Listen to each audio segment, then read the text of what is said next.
Good evening, everybody. Today, I wanted to talk to you guys about an absolutely, gem of a find. This investment would essentially be something where you're going to be able to get ahead of the curve. So let me introduce you to 4132 Versailles Drive in Orlando, Florida. Now, the reason this property is such a good, rare find boils down to what's going on in Orlando, right? For the most part in Florida, there's a condo crisis. HOAs are continuously going up in pricing. The assessments are, driving a lot of the insurances up. And because of that, people are moving out of condos. Now, with that in mind, what would someone who lives in condos, want to do now with their living situation? They would probably need something similar. Here comes Versailles Drive. It's a 3-unit apartment building. It's part of an entire bigger building. This is just, number D. This is one small sector, and it's a great entry-level investment. With the asking price of $412,000. It's going to be a very good entry-level property for investments. Now, the cap rate is sitting at 9.1. That's through an estimated comparison through CoStar. So let me kind of move on and talk more about the property. Now, within year one, you're looking at a 9.1% cash on cash if you were to just buy it completely with cash. Now, the amazing thing about this is that we're not looking to buy with cash, but I'll get into that later. With this property, you're looking at cash flow on the first day. 2 out of the 3 units are currently leased, with the third, that's the lakefront one, being actively marketed at $1,500 to $1,600 a month. For your year 5 return, it's going to grow to about 10%, assuming a conservative 2% rent bump every single year. That's very conservative, as in the area that we're looking at of Orlando, Florida, it ranges anywhere from 1% to 4% in growth. So we picked a very conservative number to keep up with the market. Now, at a 3% appreciation rate, you're looking at around $477,000 in value by year 5. Obviously, with this strategy, you're looking at just the pro forma for the next 5 years. The best exit is going to be on year 8, because year 7 is going to be your break-even point. One of the best things about this investment is going to come on the next slide, where you're going to be able to look at, how can we finance this?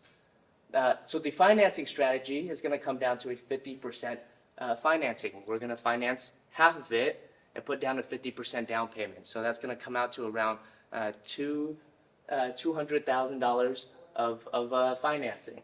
That creates a bigger, bigger leverage for the cash on cash return to jump to 13 to 14%.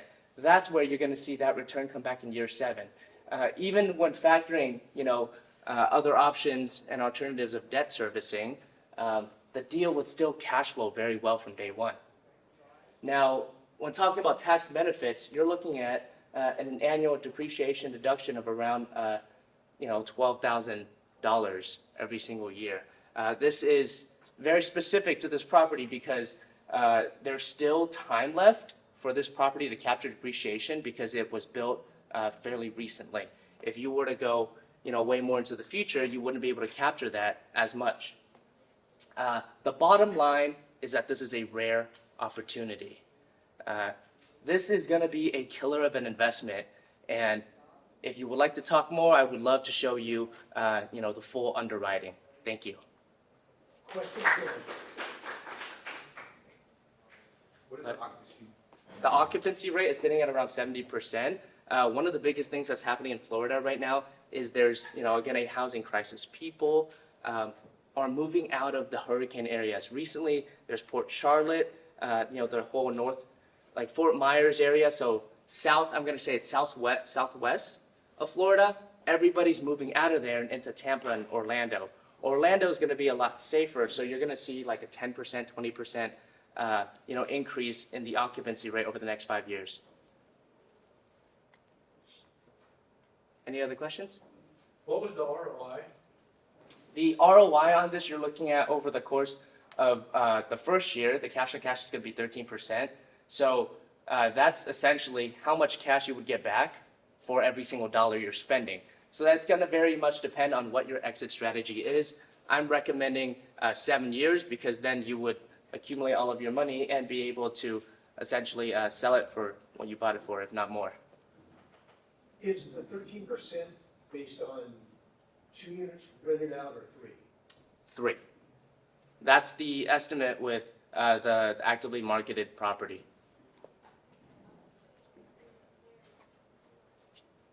Any other questions?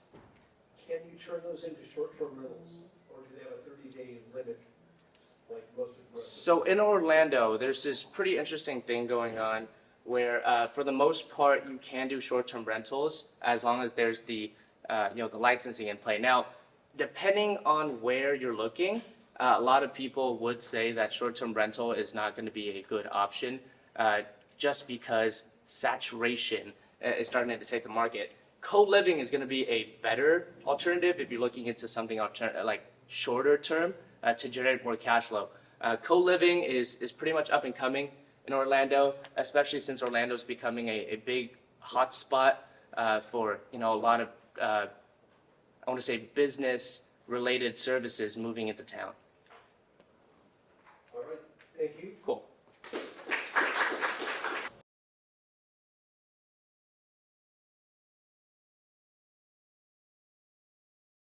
Alrighty, I'll be talking about an investment opportunity being single tenant 7-Eleven located at 1920 West Balboa Boulevard in Newport Beach, California.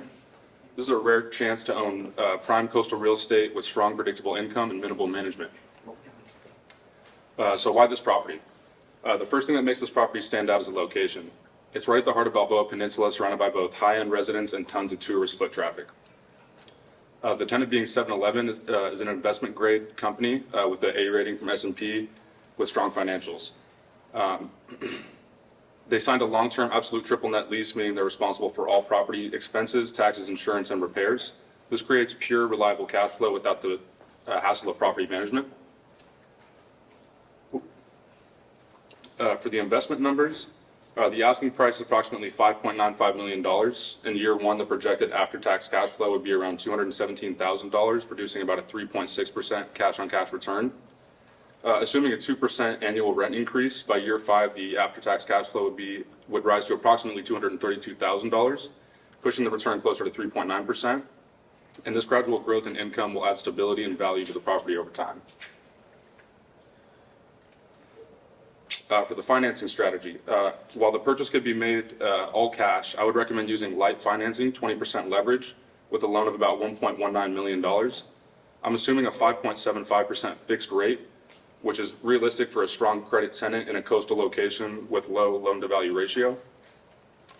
Using this financing slightly improves the cash-on-cash return to about 3.7% while preserving over $1 million of liquidity for future investment opportunities or repairs on the building. For tax benefits, this property also offers some powerful tax advantages. Approximately 80% of the purchase price would be allocated to the building, allowing for straight-line depreciation over 39 years. And this results in about $122,000 of depreciation deductions each year. At a 32% tax rate, that saves about $39,000 annually, helping to shelter a significant portion of the rental income from taxation. For the strategy on this property, I would recommend holding for 8 to 10 years. With 2% annual rent growth, the projected year 10 NOI would be around $312,000. At a conservative exit cap rate of 4.4%, the property would be worth around $7.2 million at that time. When combined with 10 years of collected cash flow, the total return would generate an internal rate of return around 6 to 6.5% annually.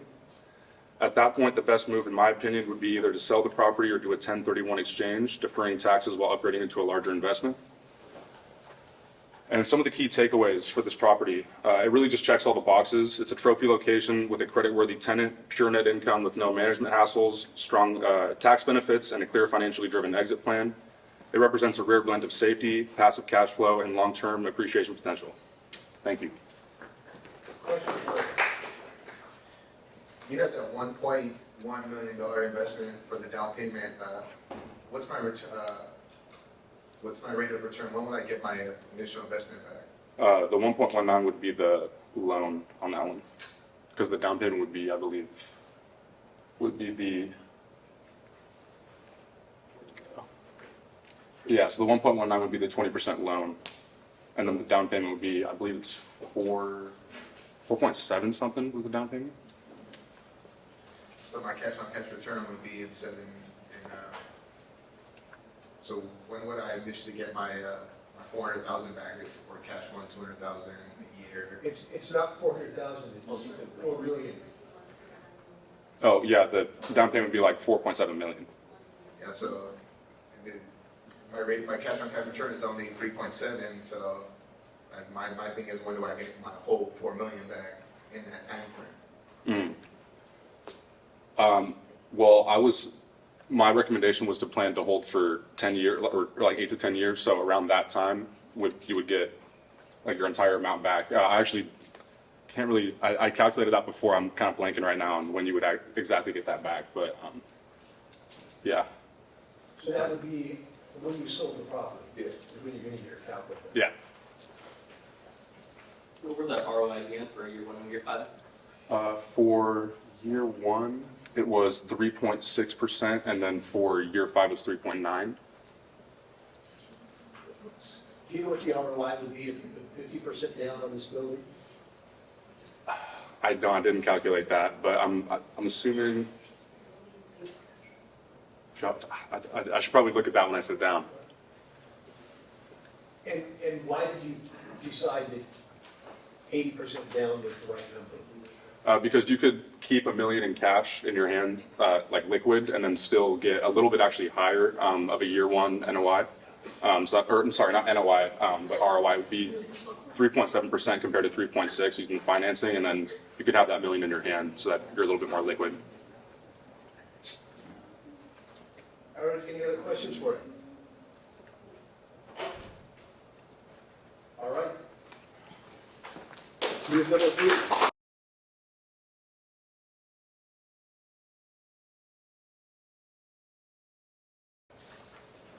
Okay, so my investment property is Downey Gateway. It's basically a restaurant and retail town center located in Downey, California. It's 27,000 square feet with an asking price of $17.5 million and with a cap rate at 5.56%. So investors should invest in this property because of the location. It's located next to a busy intersection, which is going to give it that good exposure that it needs to generate the foot traffic that it needs for the property to become successful. The tenants did sign some long-term agreements as well, with the next one not expiring until 2027, and the latest one expires at like around 2032. That's gonna bring a good stable income for at least 2 years, and also because it attracts local and national customers. So at a growth rate at 3.4%, my NOI for 1 year is at $972,000, and then if we go all the way down to year 5, it's going to go up to $1.1 million, and we add all those up, my total NOI is going to be at $5.2 million. So my ROI for year 1 is at 5.43%, and then at year 5 it's going to go up to 28% with the expected ROI at 14.3%. So the investment strategy for this is to have a loan amount at 70%, and then the annual taxes will be at around $227,000.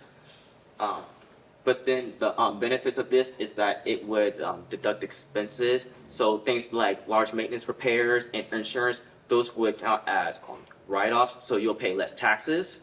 You can depreciate the value of the improvement to the buildings, which would give a bigger tax return. And then for investors, you can use the 1031 exchange, so you could avoid having to pay capital capital gains and depreciation recapture taxes right away. So how long would I hold this property? I would hold this property for 7 years, mostly because of the length of the leases. For like the first 2 years, that's going to generate a good stable income, and then with the last one not expiring until like 7 years later, you could get some good income from that. And then also because in the area is located in an area where there's not a lot of room to build anything else. So competition is very limited for this property, and because it's easily accessible and invisible, it could generate that high foot traffic it needs for it to become a successful property, and also to potentially grow the NOI enough so that I could get a bigger ROI. That's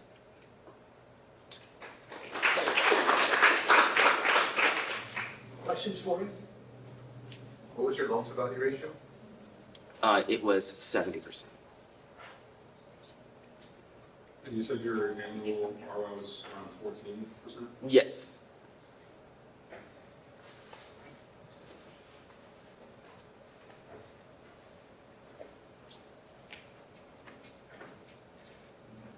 Any other question?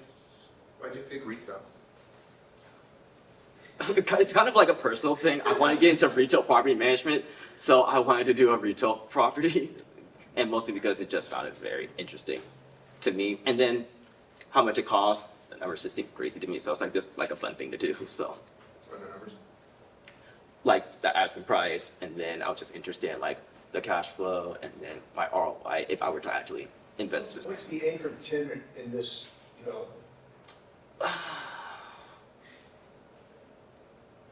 I can't think of it on the top of my head, but I did know it. Yeah, I forgot it. All right, thank you.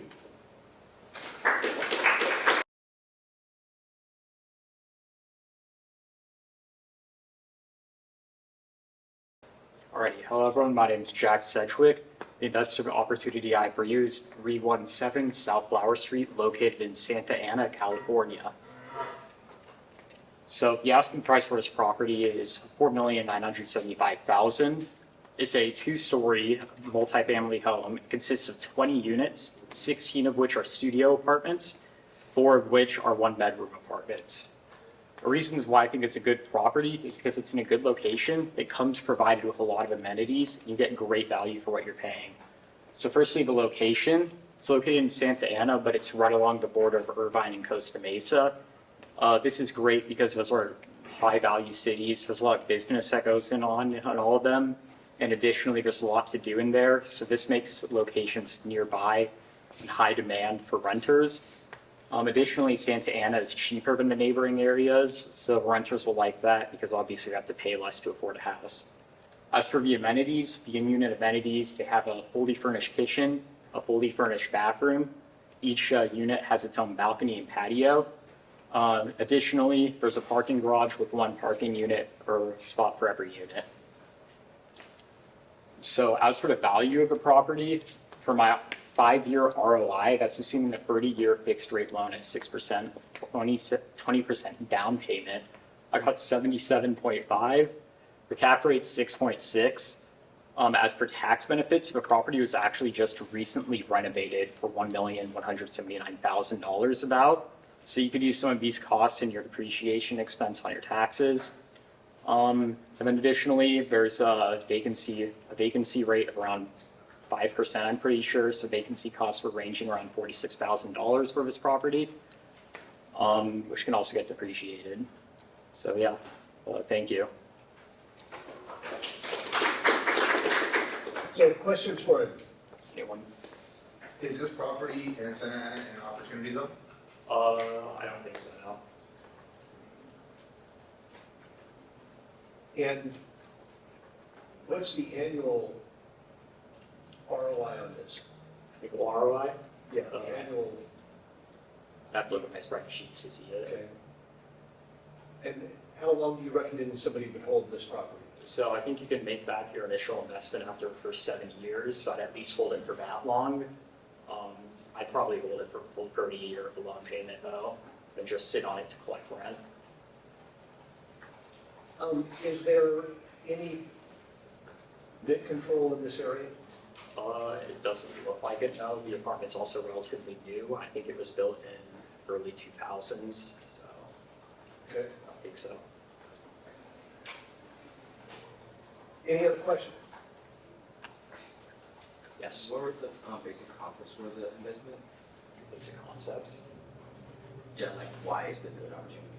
Well, it's a good property to invest in, but it's also just a good opportunity because the ROI on it was high. And plus, you can make your initial investment back within the first 7 years, so. What was the loan to value ratio this year? Loan to value ratio, 6%.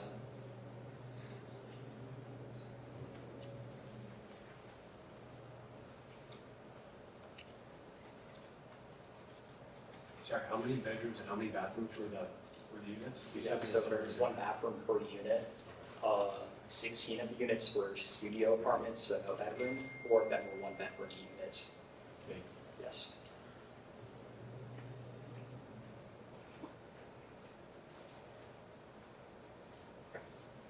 And do you know how many are currently occupied? Uh, yes, it said 18 units were occupied. How many? 18. Okay.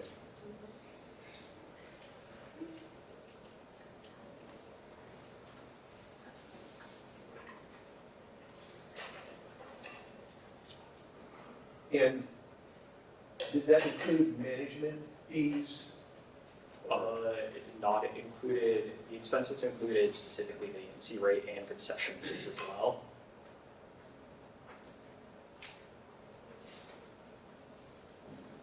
And is one of the units for an on-site manager? No, it did not look like it. Does Santa Ana require an on-site manager for that size of an apartment? It didn't seem like it. What? It didn't seem like it. Okay.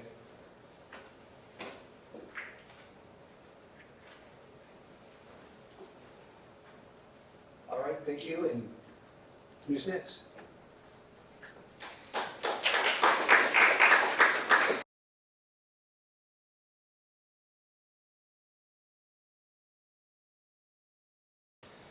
How's it going, everybody? Thank you guys for coming in. My name is Nate Brown, and I'm going to share an opportunity with you guys that I think is pretty valuable. I'm going to leave my contact information over here. If you guys have any questions or anything afterwards, definitely grab that. Or obviously, I'll be around if you guys want to talk some more. I'll go ahead and get right into it. The property that we're talking about today is Saffron Homes in Yorba Linda, California. It's 23 units, so it's commercial, but it's actually 23 residential single-family homes, 3-bedroom, 2 baths.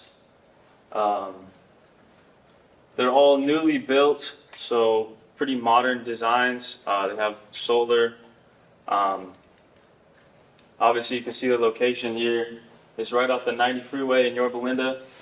So you get off at Bastion Cherry, go down a few lights, and turn left on Clove Drive, and that's where the neighborhood is at. It's a gated community.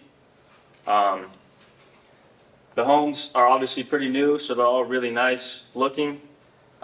Very desirable area, pretty quiet. The freeway doesn't really, you're far enough away from the freeway that you don't really notice it. It's pretty quiet. Yeah. As far as the structure for what we're looking for 10 investors. Our target purchase price is $7 million. So we're looking to do 60% outside financing. 10 investors at $420,000 each. We say that we put 10 slots on there, but obviously if you want to invest more, you can take out multiple slots, and that's obviously an option. The investment length is 5 years. So at that point, our plan is to sell the building and get our capital back, and then we'll pay out what was invested back to the investors. So you get your capital back after 5 years. And cash flow is paid out monthly. Essentially, we get the rent payments, we take care of our expenses, and then we pay you guys. As far as cash flows, we're expecting the rents to be about $2,300 per unit, times 23 units, times 12 months. That comes out to $660K a year. That is based on an 85% occupancy rate. What that means for you guys is an annual income in the first year of $28,000 or $2,300 a month, which comes out to 6.74% ROI. For the first year, year 5 is 7.6, and that's based on our projections for rent growth along with other expenses and gross. That's based on our projection. So our total return is $150,000 over 5 years, which comes out to somewhere around 7%, I believe. And yeah, thank you very much. Let me know if you have any questions. Contact information is up here. Thank you very much. So if I invested $420,000, how much a month or a year would I get in cash? $28,000 in the first year, and then it goes up. So you said it was 23 different single-family homes, Yeah, it's all in the gated community. and so all 23 would be 7 million then? Yeah, for the whole, yeah. Okay. Could you sell those individually? That I'm not sure. I'd have to double check that. It's pretty much just the construction cost. All right, thank you. Thank you.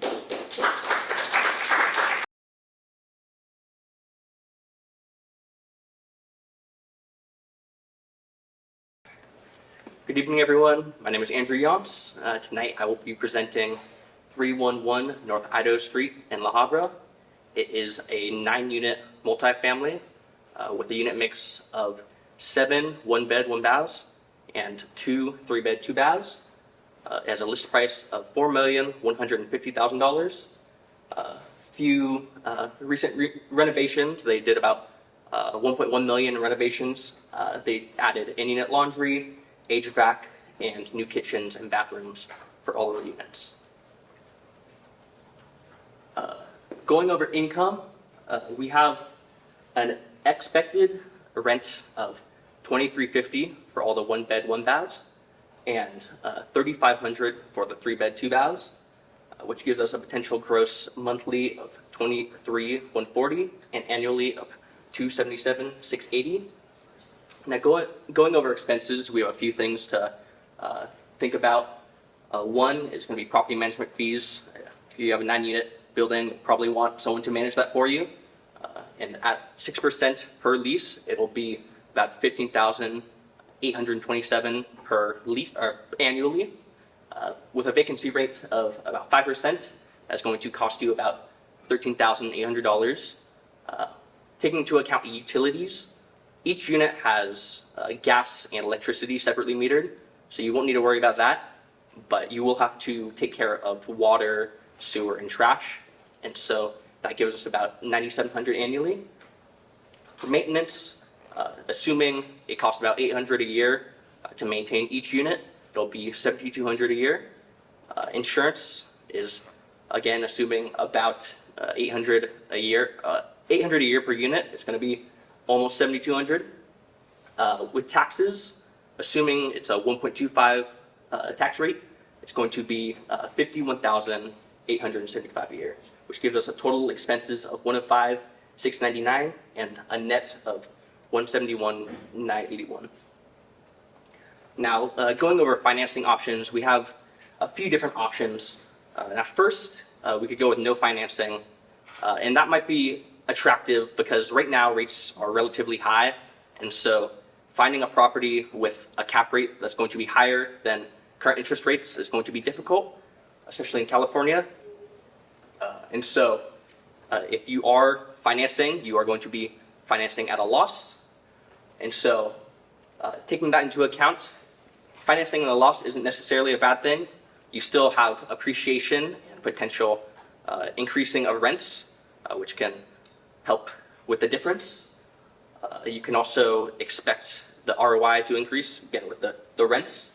However, putting all your money into the building and not doing financing is going to tie up all your equity and make it so you can't invest if there are other opportunities in the future. With the no financing option, we see a 1-year return of 171 and 981. Now going to the 56% down option, you might be wondering why 56? It's kind of an oddly specific number. That's because with 56% down, that is about the minimum that you will need in order to cover an estimated debt service coverage ratio of 1.25. Basically, that means that any lenders who are going to lend to you are going to require that you are making enough income to cover their fees. And so with that in mind, we need a minimum of 44% loan to value. And with this option, we maintain some liquidity. We have the ability to invest in other opportunities if we want to, and we aren't stuck with just this property. However, we should also keep in mind that there's a low debt coverage buffer. So if rent prices aren't increasing like you expect them to, or you have a lot of vacancies, you might be in trouble. And for these scenarios, we are going to assume that we are putting this unused cash into an index fund with an annual return of 10%, because if you have this extra cash, you're not just going to leave it sitting in a bank account. And so we want to see what we can expect to get with that remaining cash. And so taking that into account, when we put our cash into an index fund, after 1 year is going to return us $182,000. And in total, with the rent and the index fund, we're going to get a return of $218,000. And then with the last option, 70% down, similar thought process to 56% down.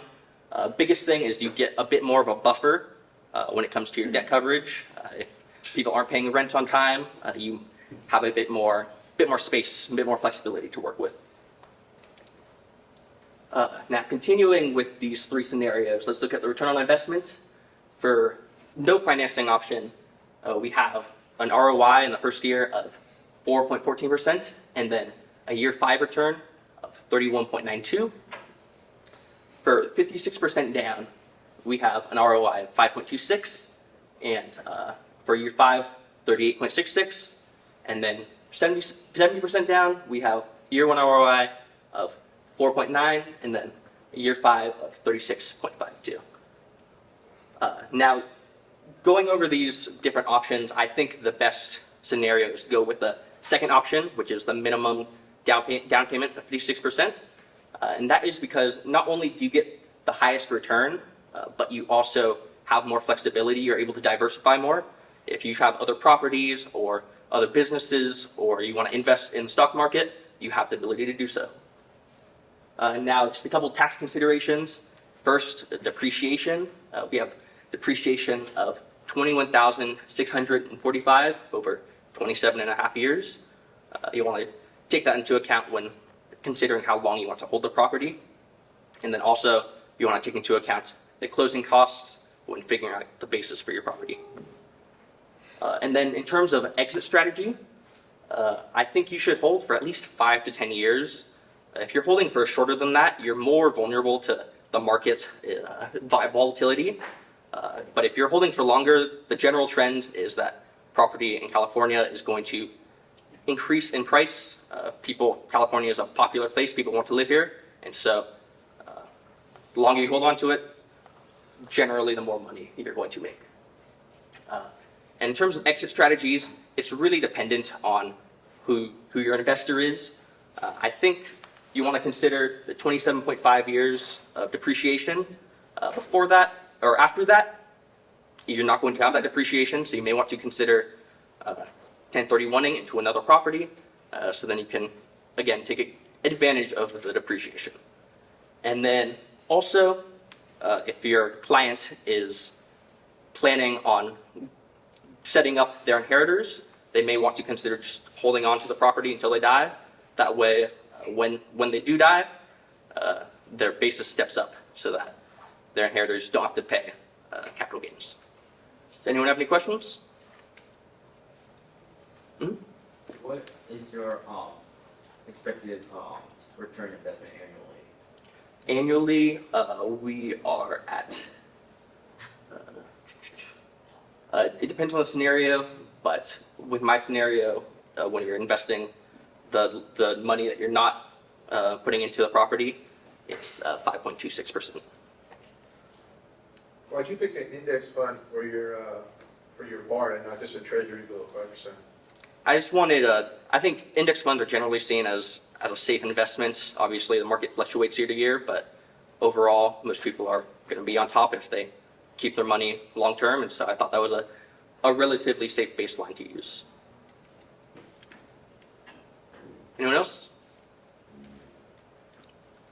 Thank you. All right, thank you.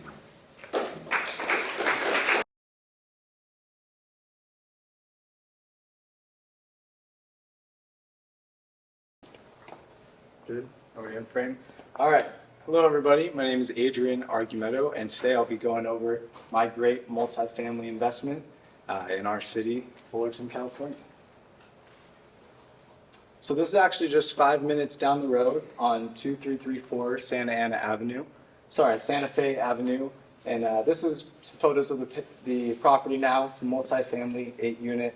They recently renovated the interior, and the outside doesn't look too shabby at all. Some specs about the property. It is listed at $2.239 million.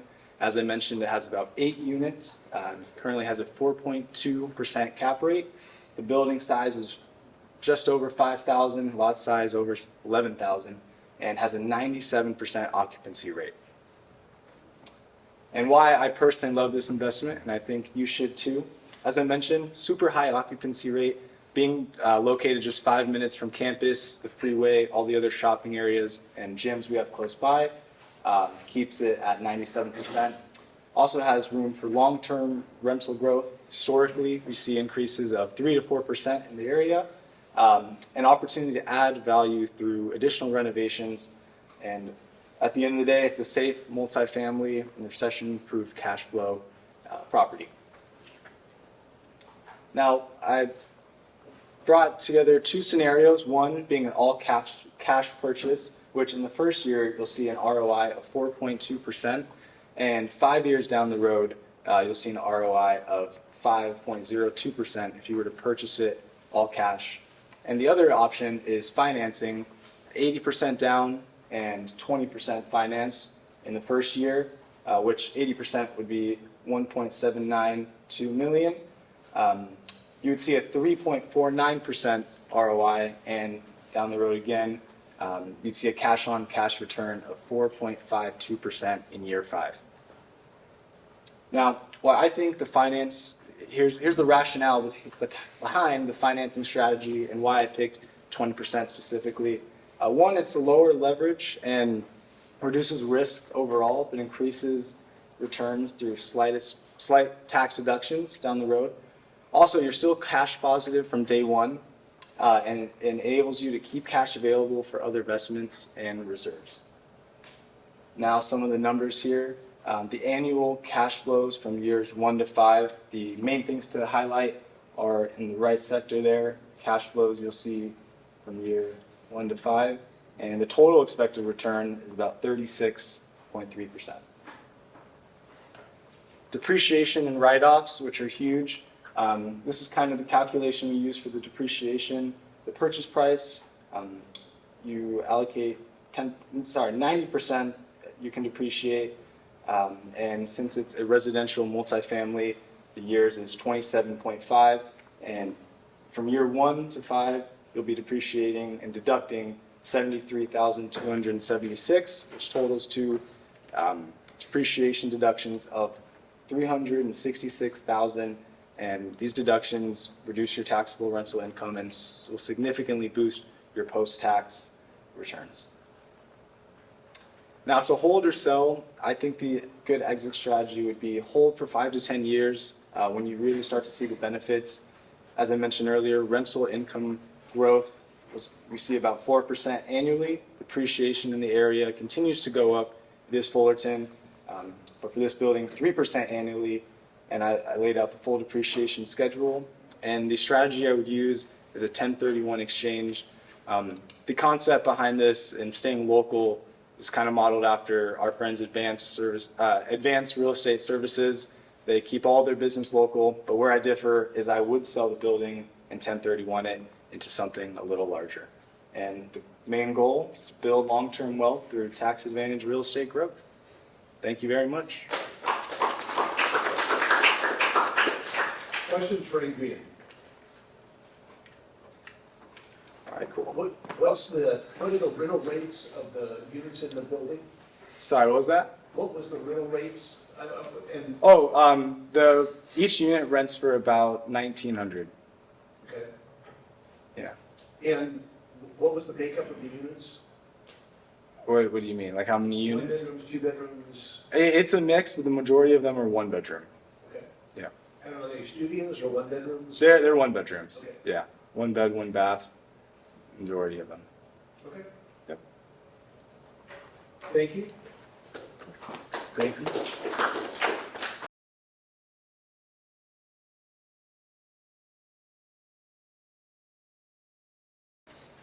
Good afternoon, investors. Today I bring a multifamily unit located in East Orlando. It is 12115 Pepperdine Drive. It's close to University of Central Florida, and the asking price is $790,000, and it's because it's 8 units. Each unit is selling for $98,750.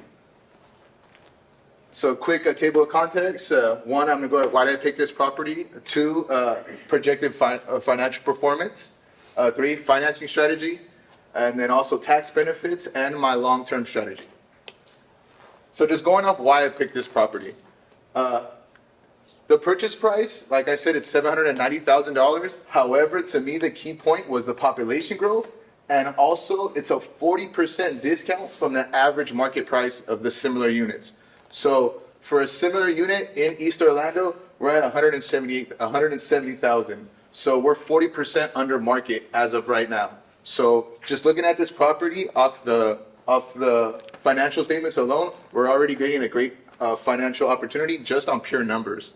And we have 100% occupancy as of today. So also I'm gonna go on the financial performance. So with 8 units with the average rent of $1,500, year 1, just on potential rental income, it's $150,000. So operating expenses, that includes utilities, property management costs, vacancies if they do arise. I went conservative with a 35% operation expenses. So our NOI year 1 is $98,000. So now I'm going into the more financials like cap rate or return on investment. So year 1, we have a cap rate, return on investment of 12.5%, which I know it's a little high, but it's just due to the property being 40% undervalued. So take that in consideration. We are getting a deal just because the properties are 40% off. So cash flow after our debt services, I'll go into more our loan ratio as well. So our debt services for year 1 is $38,000 as well. So payback period, so we can get our money back. You investors can get your money back in just 4.5 years roughly. And then also we have our conservative 2% annual rate growth in this area, which our 5-year growth potential also increases from that 151. So our 5-year, it jumps up to 165. And then also our NOI, taking into consideration our expenses as well, it's 170,000. So we jumped 10,000 in 5 years. However, you have to take into consideration once again,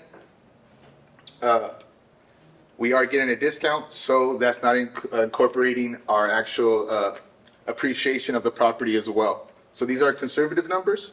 And so our ROI in 5 years also is 13.6%.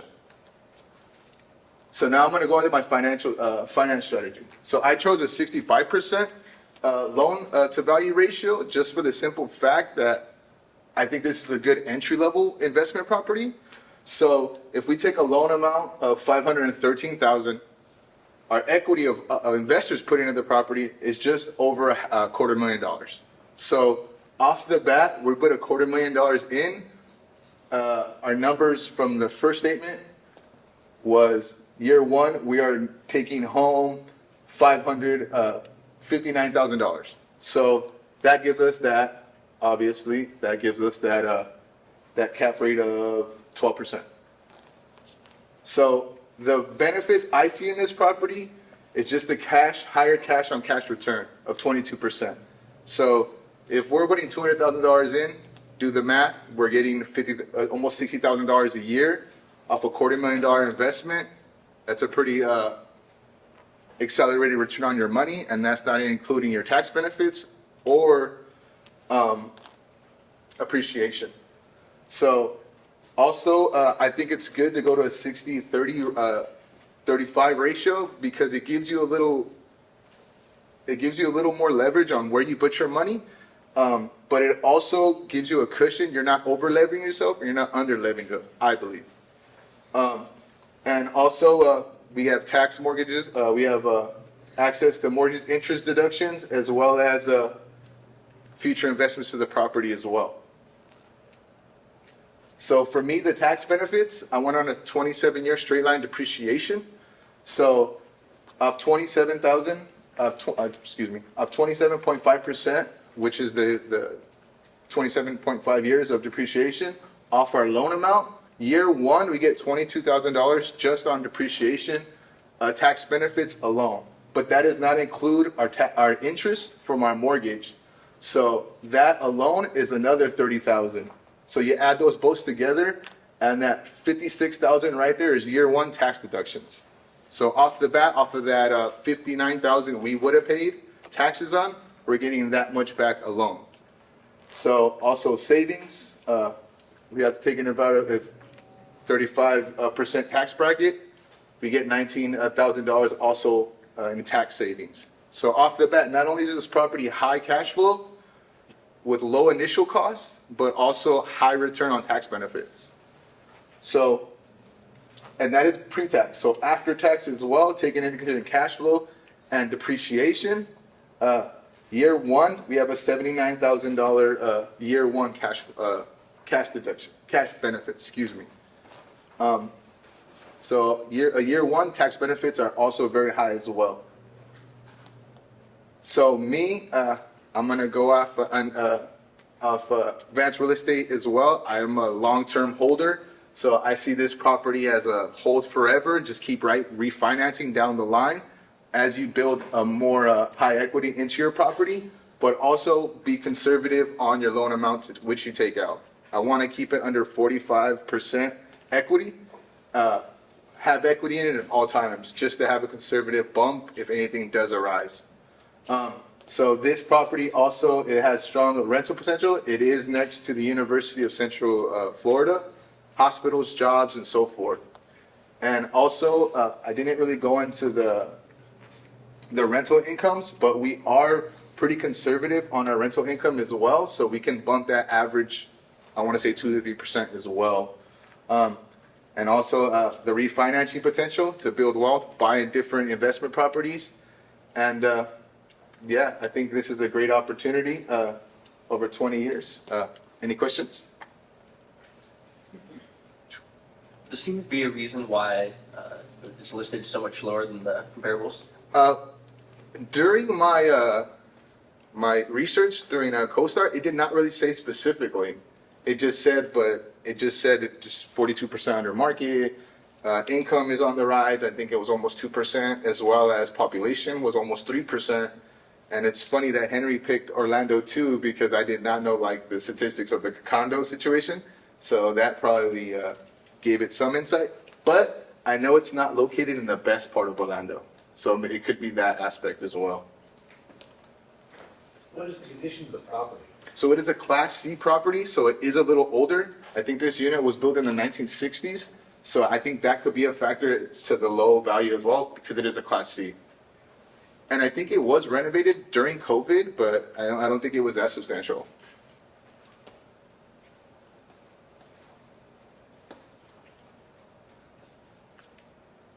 Any other questions? Jake, I thought you were gonna, Thank you, Mark. Covered it. well, thank you.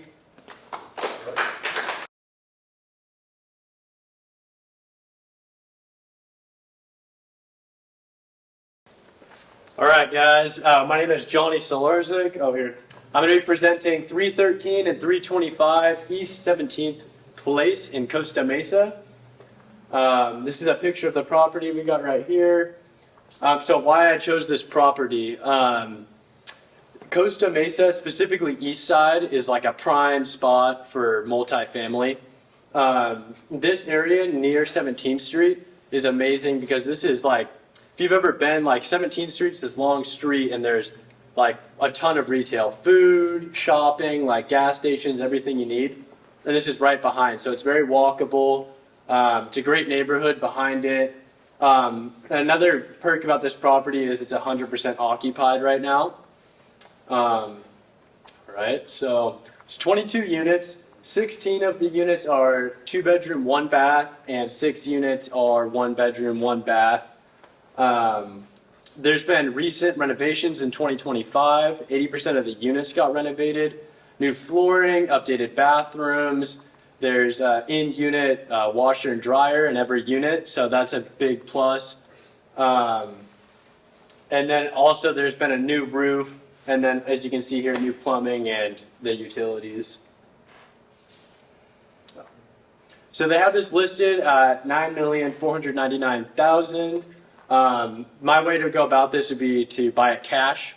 I mean, it is a lot of cash on hand, but those were the instructions. And I ran the numbers, putting like 50 to 60% down, and it was a fine deal.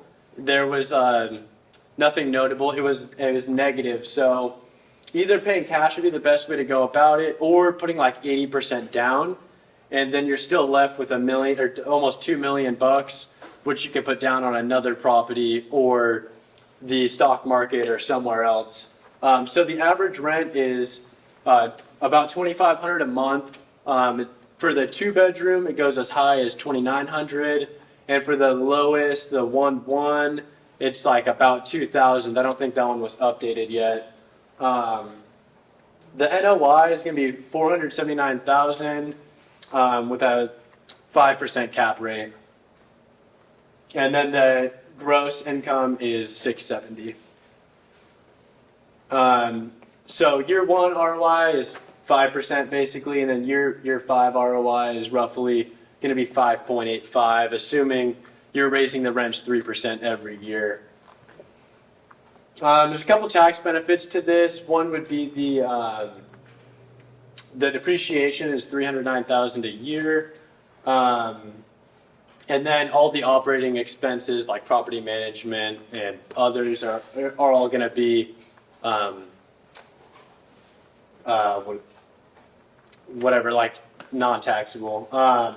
And then let's see what's the next one. Okay, yeah. So for the hold strategy, I would think the best way to go about this would be to go like hold on to it for 7 to 10 years, get the cash flow, and then probably either refinance and take out a loan against the property to buy another one to expand, or just to trade, do a 1031 to get yourself into a bigger property with more units in a similar area maybe. So final takeaway, it's a pretty good building. It's fully occupied, well maintained by the previous owner. They did a really good job taking care of it. I actually went by the property the other day with my boss, and we took a look at it with a potential buyer. Didn't end up working out, but laying my eyes on the property was nice. It's a good deal for sure. Yeah, any questions?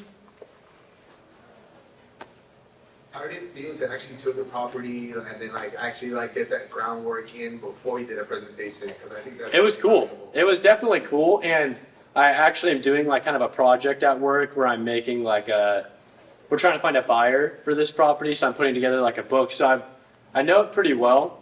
But touring the property was cool. The buyer, like right when it came on the market, he like rushed down and we like went over and met him, and it was a cool experience for sure. Anything else? Yeah. Do you know how long it's been on the market? It just went on the market, I think, last week or maybe 2 weeks ago. Oh, and then also something I noticed while I was looking through the CoStar data, just about the like appreciation, which I thought was cool, is in 2000 this property sold for 900 grand, and now it's selling for 9 million, which just shows like how strong the area is. But besides for that, anything else, guys? Do you have an idea how much they spent in renovations between? Definitely quite a lot. I believe the bones are all still the same, but I saw some pictures and it definitely looked like an older property, you could say. Are you talking about the recent renovations? The recent renovations, I mean, from when they bought it in 2000. Oh, okay. The recent renovations? I don't remember an exact number. I think it was like $500,000 or something around there. Okay. It was pretty major.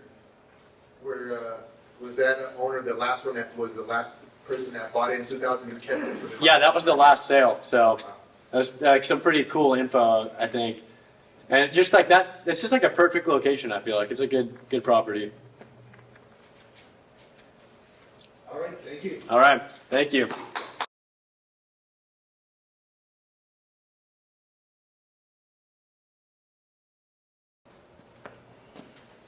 Hi everyone, my name is Kenya.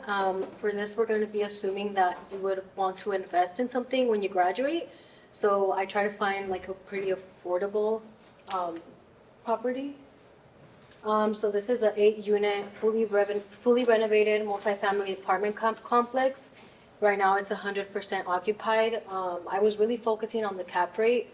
And this is really like ideal if you want stable cash flow and then if you're looking for long-term growth. And then also income diversification because you have like the 8 tenants. Some property highlights are obviously it's fully renovated the interior and the exterior. It's 1 bedroom, 1 bath. It has private garages, but like it doesn't have their own laundry like in each unit like the other ones, but there's on-site laundry. There's new roof, windows, gas lines. So the investment overview, the purchase price is $2.5 million. That's about $312,000 per unit. I went with a 70-30 because like you have to leverage your debt, and if you put all of your cash into it, assuming for the project that we were able to buy it in cash, you wouldn't want to put all your money into it. So you would get a loan for about $1.7 million. And then with the cap rate of 6.02%, your net operating income would be $150,000. And this would be yearly. So your cash flow, you would be receiving that monthly because your tenants pay monthly. Your annual cash flow in the first year would be $42,000. This is annualized, and then $55,000. It would grow to that in the 5th year. And then tax benefits, so you obviously have depreciation. If we allocate 80% value to the actual building and 20% to land, you can depreciate $72,000. You have other deductions such as mortgage interest, insurance, property taxes. All of this reduces your tax bill because it reduces your taxable income. Your ROI for year 1 is 4.24, and then for year 5 it's 5.5. I know that seems pretty low, but like I said, this is more for like a stable investment, and then since you're like just starting off, you're getting it for like only $2 million, and the other properties are about like $4 million with a similar cap rate, so it's pretty good. And then also assuming there's a 2% annual growth, which I kind of just underestimated that because they can grow a lot in that area. It could grow to like 4 to 6%. The total return over the 10 years is 20%. Yeah, 20%. You have a property appreciation of 3.36. So you would be holding this for 10 years, and then you could either sell it or do a 1031 exchange, or you can also, like if it's doing good, you can also keep it for longer. So why should you invest? You have a stable cash flow. You have a pretty good ROI based on like the price and the cap rate. And then you have really good tax advantages, and then you have a really good exit strategy with the holding it for 10 years, doing a 1031 exchange, or holding it for longer. And that's it. Do you guys have any questions? What's the condition of the property? You said it was just recently renovated, or? Yeah, it was just recently renovated. It was built in 1985 or 58, but I couldn't find when it was renovated. They didn't give me a year or how much it was to renovate. Yeah. Is that it? Thank you.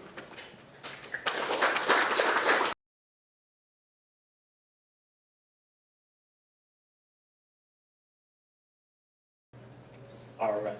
Well, good evening, everybody. Oh, geez. All right. Well, I'm Marcos. Nice to see everybody today. I'll be presenting a 6-unit apartment complex in Fullerton, California. Okay, so some general information about my investment opportunity. The property that I have is 900 East Chapman Avenue in Fullerton, California. Asking price is $1.8 million. The investment I have is a $1 million down payment. This leaves the loan for $800,000 at 7%, fixed over 20 years. I'll get into this, but the monthly rent that we can expect from this property is $11,400, cash flowing from day one.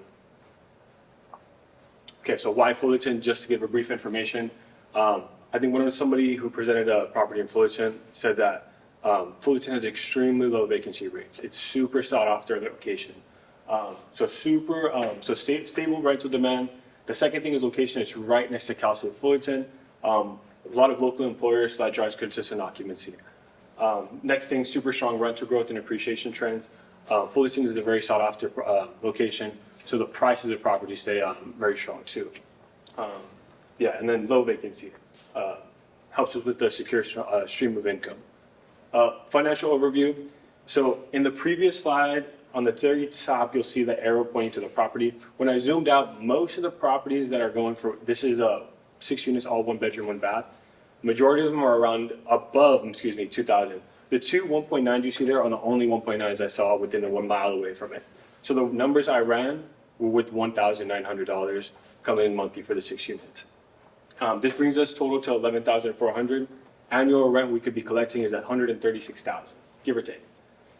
Expenses, I have the operating expenses at $1,000 a month. Mortgage is the other expense. It's 7%, 20 years at $800,000 for the loan amount. Comes out to be $6,200 every month in their mortgage. Those two big things for the expenses bring our total to expenses. On the very right, you'll see around, what is it? I'm sorry. The two combined are $7,200 a month. NOI after the 11.4 minus the 7.2, it looks at $4,200 a month in cash flow. Okay, this is about 5% cash return on year one. Okay, there's a potential upside if rates do drop. Huge cash flow bonus. This is due to our mortgage rate dropping. Next thing, this is the investor structure. So I went over $1 million in starting equity, refinance in 3 years if the rates drop. If not, we're still cash flowing. I highly suggest this one. Hold for 10 years. Hold for 10 years. Take advantage of the strong rental growth rates that are in Southern California, specifically in Fullerton. Some exit options, the refinancing and hold long term, or 1098 it, and continue rolling over the equity. Something I have to highlight because we're doing in Fullerton, California, is the risk mitigation. There's a very strong tenant demand in Fullerton, very, very strong tenant demand. So owning this property, we're not going to have struggle filling these units up. We're locked in at 7% with a plan to refinance at 5%. I like this because even at 7%, we don't risk losing cash. We're still cash flowing. The repairs and CapEx are covered in the reserves, and management, everything is hands off.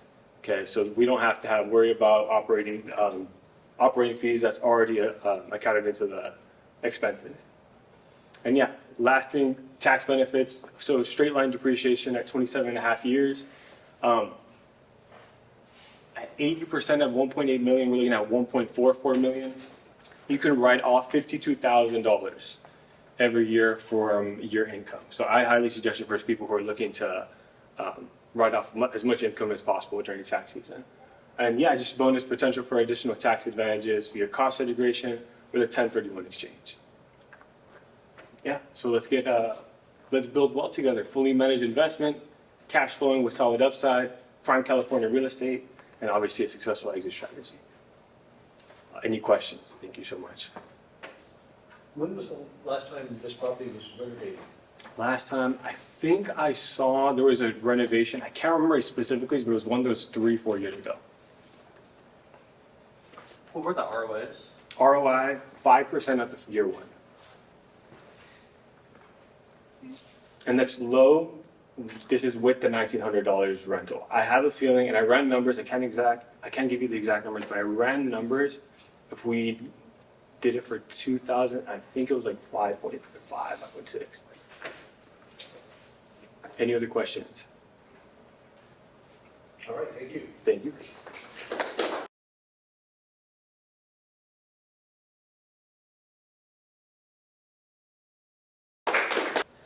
Okay, so the property I'll be talking about today as an investment is located in Anaheim. It's a multi-family property. It's 6 units.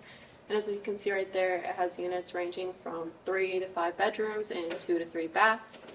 The purchase price is $3,495,000. It sits on 0.2 acres of land, and the square footage for the building is 9,298, and the building was built in 1964. So even though it was built in 1964, it was actually remodeled pretty recently in 2022. It was a pretty full remodel. Pretty much everything in the interior was remodeled, and the exterior got a good remodel as well. Everything listed in these bullet points is completely new from the remodel. So in terms of rent income, to look at what this property is going to be producing in terms of rent, from the brokers, they estimated for 2025, the monthly rent is going to be about $19,610, and then that would make an annual rent income of $253,320. So in terms of income from operations, for rent, I assumed that it would grow at a 4% rate, especially given the fact that, as you can see from this slide, the current rent is actually under the market rent, so I figured doing a little bit higher of a 4% rent increase would be okay, given that rent is currently under market rent. And then for expenses, I just assumed that they would grow at an average rate of inflation, which is 3%, and this produced this net operating income at the bottom. So for year one, it was about $175,000, and it grows to $207,000 by year 5. So now to talk about financing. For the price of $3,495,000, I thought that it'd be best to do a down payment of 38%, which comes out to about $1.3 million, and then a loan of 62%, which is about $2.1 million. And this is assuming a 30-year loan with a 7% interest rate, creating a mortgage payment of about $14,332. So you may ask, why this level of financing? 38% may seem pretty specific. So with considering this level of financing, I looked at what different levels of financing and what different levels of down payments, how they would affect ROI. So as we all know, the more you invest in a property, that means you're using more of your own money to generate this return, which lowers your ROI. But if you use more financing, then you're able to increase your ROI because you're using less of your own money to get this return. So you might be wondering, why would I not do 35%? Because it has a higher ROI than 38%. So another thing I considered was cash flows when considering how much you want to leverage, how much you want to finance. A big part, one thing that really can lower your cash flows is paying that mortgage. That can really decrease your cash flows. And you can see for the 35% down payment level, you actually have negative cash flows in the first year. So basically what this means is your property isn't generating enough cash to be able to pay for its own mortgage payment. So you'd have to take more money out of your own pocket in order to pay this mortgage. But at 38%, you have a positive cash flow, meaning that your property is generating enough cash flows to pay for its own mortgaged. You're not having to invest more money and pay more money out of pocket for this mortgage. So some of the tax benefits of investing in this property, there's multiple expenses that you have that lower your taxable income. This includes amortization of the loan origination cost, depreciation, mortgage interest deduction, and I have all of like the actual numbers on the next slide for those. And then another big benefit is capital gains. So when you sell a property, you're able to make capital gains. And in this case, if you sold it in 2029, you'd have capital gains of almost $600,000.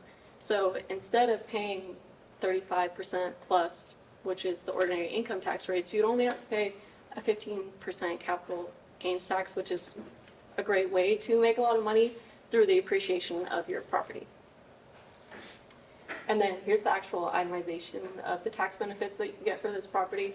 So you can see for the first year with amortization, depreciation, and interest expense, you have a taxable income of about $8,000, so this allows you to pay pretty low taxes. And then, so to just wrap up on what do you get out of this investment, well, your return on investment for 5 years, I think I accidentally skipped a slide, but below. So your return on investment is 50.7% in just 5 years. You have a property that pays for itself, and you have positive net income and cash flows. Before I finish, I want to ask, did I show this slide? And what's the breakdown of units? It's 6 units. So, I mean, the final levels, 1 bedrooms, 2 bedrooms? Oh, It was 5.44. so there's 3 to 5 bedrooms, depending on what unit, and then there's 2 to 3 baths.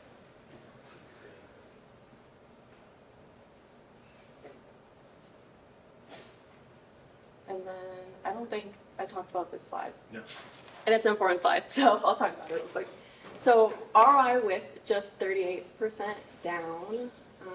So when it came to calculating the ROI with this 38% down payment for my return, I used net income plus appreciation, because appreciation is a really important part of the return you get when investing in real estate. It's how people are able to make a lot of money through real estate investment. And then with the initial investment, I included the down payment and the loan origination cost, because that is a part of the cost that you pay in order to get the property. So for the first year, ROI came out to 5.44%, and this grew to 13.84% in the 5th year, which resulted in an average of about 10% year over year for the first 5 years, and a total ROI of 50.7%. Okay, now any questions? Sorry about the mix-up with the slides. All right, any questions for them? All right, thank you.